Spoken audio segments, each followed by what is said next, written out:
ariko biri mu bushake bwayo. Ntigira ikinya, muzi ikinya? Nizere ko ikinya mu gihugu cy'Ikinyarwanda.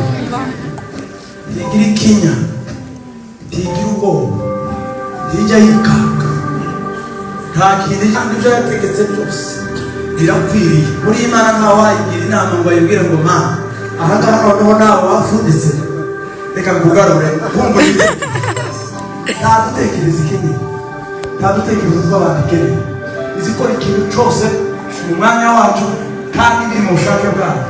Nubwo waba wapfushije, nubwo waba warwaje, nubwo waba warwaye na za ndwara zitajya zikira, sitiri biracyari mu bushake bwayo kandi ntibiyikuraho ubumana bwayo, ntibiyikuraho imbaraga zayo. We Mana we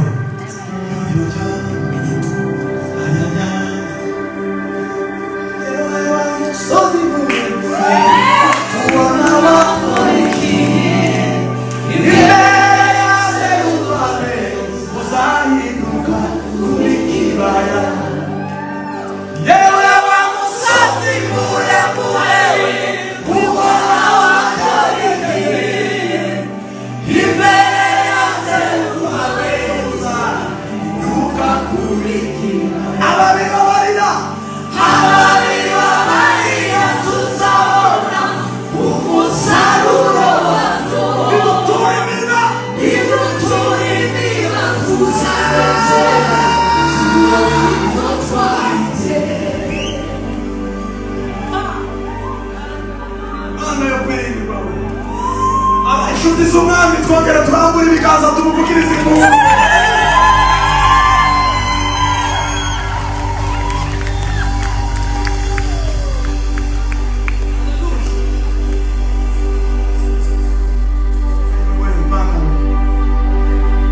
Mana yo kwiringirwa, ntabwo umeze nk'abantu. Mana ntabwo imeze nk'abantu.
iyo mana yemwe no kuba mukiriho mumeze gutyo yabakomerera isezerano.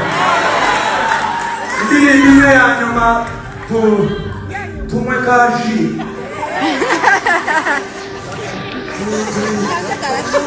tunywe karata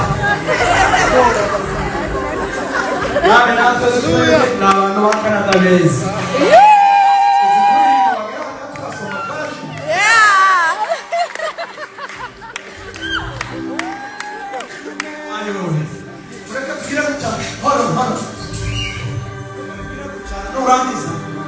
Umuntu muri kumwe nimba atari umuntu utinya ngo nyoko bukwe nimba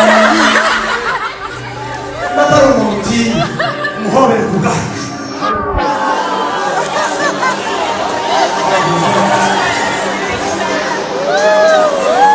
Himbazwe wakwiyongeza uwundi wa kabiri, wakwiyongeza uwundi wa kabiri ukamuhobera.